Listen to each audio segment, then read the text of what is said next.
இந்த வீடியோ உங்களுக்கு பிடிச்சிருந்ததுன்னா லைக் பண்ணுங்கள். இதுவரைக்கும் அன்னை சமையல் சேனலை சப்ஸ்கிரைப் பண்ணலன்னா ரெட் கலர் சப்ஸ்கிரைப் பட்டனை கிளிக் பண்ணுங்கள். தேங்க்யூ. அன்பு நண்பர்களே, அனைவருக்கும் அன்னை சமையலின் அன்பான வணக்கங்கள். இன்றைக்கி அன்னை சமையலில் நம்ம பார்க்க போகிற ரெசிபி கருப்பு உளுந்து லட்டு. மேடம் ஹசீனா பர்வீன் கேட்டிருந்தாங்க எப்படி கருப்பு உளுந்து லட்டு செய்கிறதுன்னு. வாங்க எப்படி செய்கிறதுன்னு பார்க்கலாம். 1 கப் கருப்பு உளுந்தை நல்லா வாசனை வர வரைக்கும் வறுத்துக்கலாம்.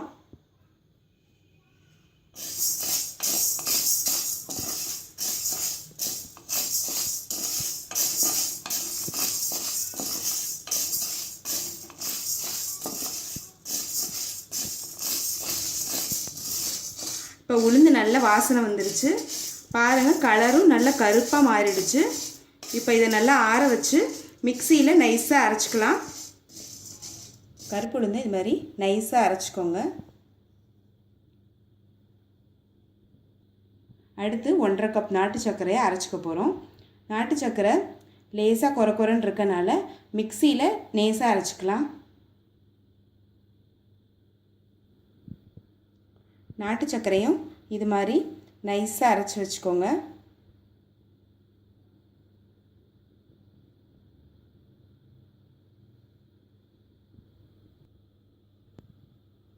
ஒரு தட்டு இல்லைன்னா ஒரு பாத்திரத்தில் அரைச்சி வச்சுருக்க உளுந்தையும் நாட்டு சர்க்கரையும் இது மாதிரி போட்டுக்கோங்க.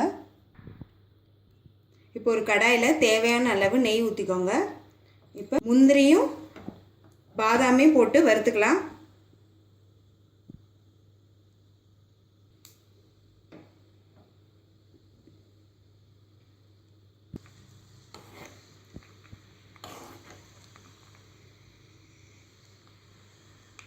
இப்போ முந்திரி செவந்துருச்சு. இப்போ அரைச்சி வச்சுருக்க உளுந்து நாட்டு சர்க்கரையில் இதை சேர்த்துடலாம்.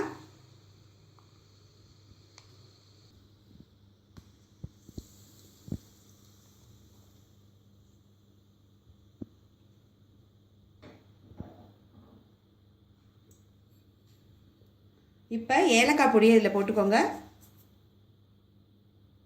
இப்போ லட்டு பிடிக்க ஆரம்பிச்சிடலாம்.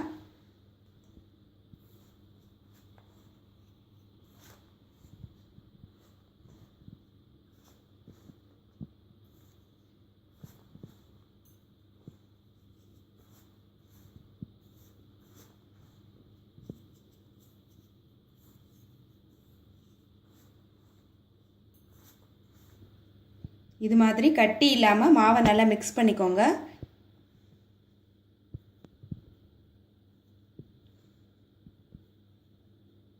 இது மாதிரி அழுத்தி அழுத்தி லட்டு பிடிங்க.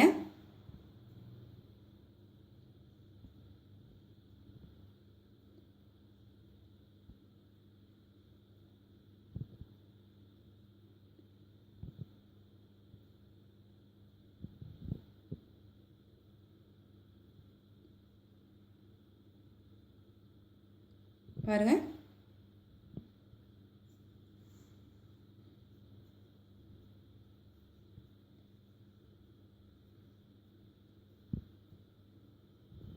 உங்களுக்கு பிடிக்க வரலன்னா இன்னும் கொஞ்சம் நெய் சூடு பண்ணி மாவில் ஊற்றி லட்டு பிடிங்க.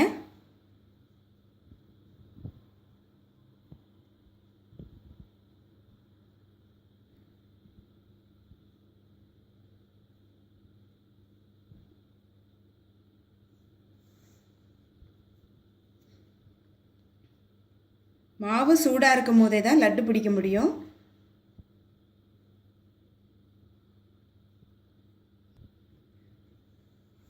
விருப்பப்பட்டீங்கன்னா நீங்கள் நல்லெண்ணெய் சேர்த்து கூட லட்டு பிடிக்கலாம்.